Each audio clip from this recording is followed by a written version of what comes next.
Hello दोस्तों, मैं वासुदेव सिंह और आज का हमारा टॉपिक है प्रोसेस फ्लो चार्ट। तो आज हम जानेंगे प्रोसेस फ्लो चार्ट क्या होता है। प्रोसेस फ्लो चार्ट में जो सिंबल्स यूज होते हैं, the symbols for process flow chart and the levels of the process flow chart, साथ में the benefits of process flow chart implementation. और स्ट्रेटिफिकेशन क्या होता है, स्ट्रेटिफिकेशन को क्यों इम्प्लीमेंट करते हैं, कैसे इम्प्लीमेंट करते हैं और कब इम्प्लीमेंट करते हैं, साथ में the benefit of stratification implementation. Process flow chart, the process flow chart is a diagram which is used to show the process in a graphical symbolic view. So process flow chart एक ऐसा diagram होता है जो कि हमारे process को, उस process के स्टेप्स को एक ग्राफिकल सिंबॉलिक व्यू में शो करने के लिए, सिंबॉलिक व्यू में रिप्रेजेंट करने के लिए यूज करते हैं। सो अभी मैंने बताया ग्राफिकल सिंबॉलिक व्यू। सो हम यहाँ पर सिंबॉलिक लैंग्वेज यूज करते हैं, सिंबल्स यूज करते हैं प्रोसेस को समझने के लिए, उस प्रोसेस के स्टेप्स को समझने के लिए। तो ये जो ग्राफिकल सिंबल्स होते हैं ये बताते हैं हमारा प्रोसेस का स्टेप, जो भी हमारा प्रोसेस है। हम जानते हैं कि हमारा जो प्रोसेस होता है वो एक सेट ऑफ एक्टिविटीज होता है। मतलब कि जो भी प्रोसेस है, तो नॉर्मली प्रोसेस क्या होता है, एक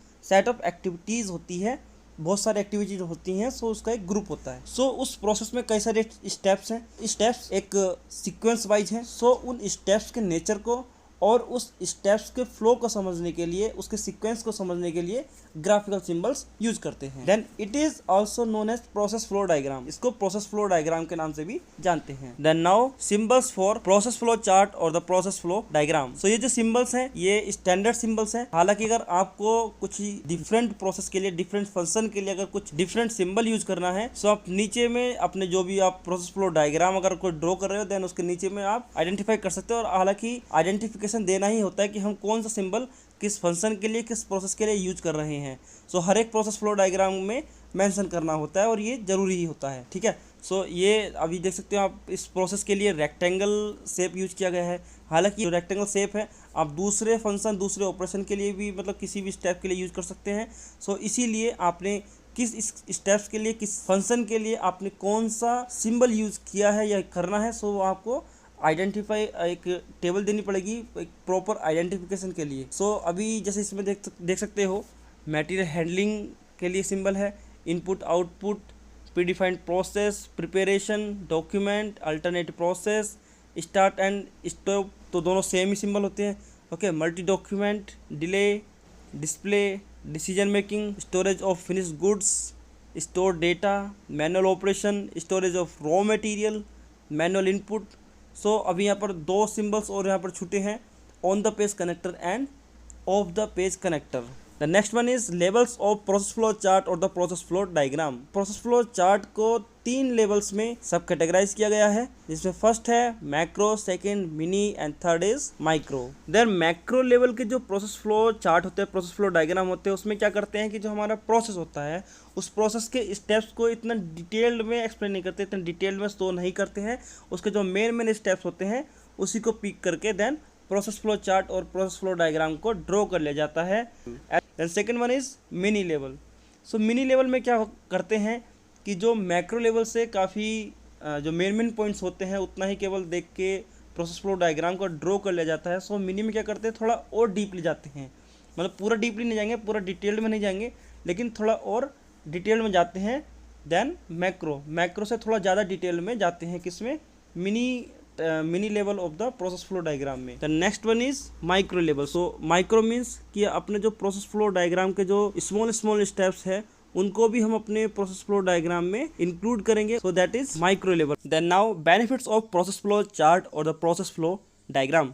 इसमें फर्स्ट पॉइंट है easy to understand the process. तो हम इजीली अपने प्रोसेस को समझ सकते हैं, कहीं भी बैठे हुए हम अपने प्रोसेस को समझ सकते हैं कि कैसे प्रोसेस परफॉर्म कर रहा है, कैसे उसके अंदर के जो स्टेप्स है वो परफॉर्म हो रहे हैं। Second point is linkage of the process steps. So basically हम सपोज दैट हमें अगर अपना प्रोसेस समझना होता है तो हम क्या करते हैं, नॉर्मली जाके गेम्बा वॉक करते हैं, हम प्रोसेस को बेसिक उसमें डायरेक्टली जाकर रूट पे हम चेक करते हैं कि कैसे प्रोसेस हो रहा है। सो प्रोसेस के अंदर हम जानते हैं मल्टी स्टेप्स है, कैसे सीक्वेंस वाइज परफॉर्म हो रहे हैं, उनके स्टेप्स में एक दूसरे का क्या लिंकेज है, उसको हम इजीली, आसानी से प्रोसेस फ्लो चार्ट में और प्रोसेस फ्लो डायग्राम में समझ सकते हैं। Then third point is help to collect the probable cause in the RCA।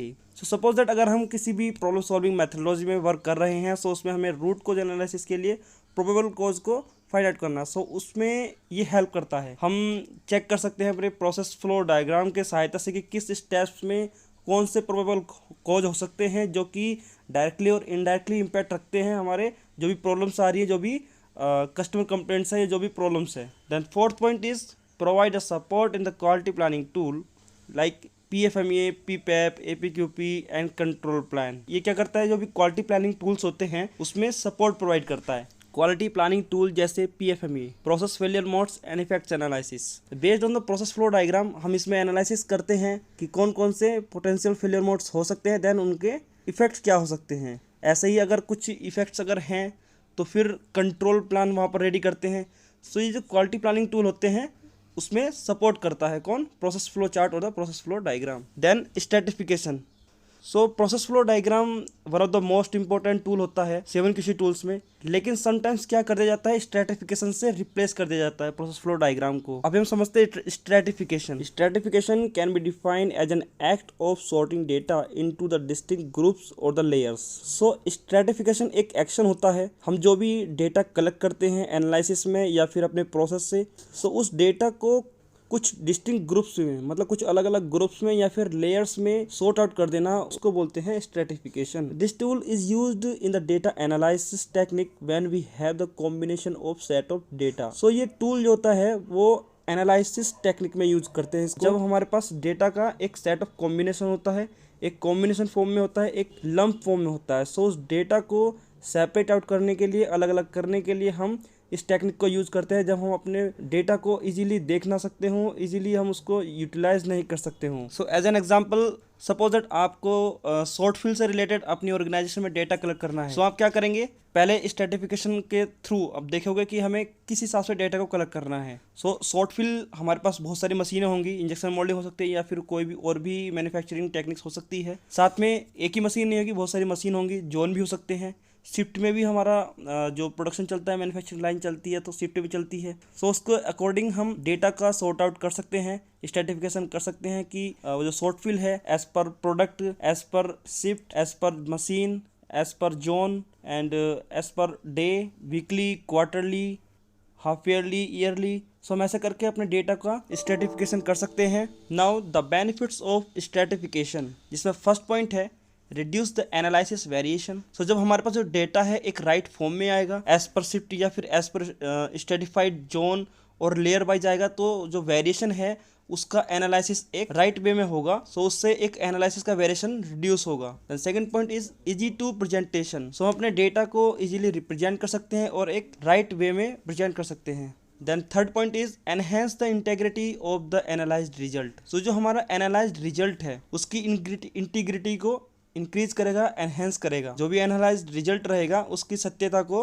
Increase करेगा। सो ये है the benefits of stratification implementation. So stratification ये भी एक one of the most important tool है, जिसकी वजह से समटाइम्स क्या करते हैं 7QC टूल में प्रोसेस फ्लो डायग्राम को स्ट्रेटिफिकेशन से रिप्लेस कर देते हैं और स्ट्रेटिफिकेशन को वहां पर रिप्रेजेंट करते हैं। सो आज के टॉपिक में सिर्फ इतना ही। आज हमने जाना process flow diagram and stratification. Thanks a lot to watch this video.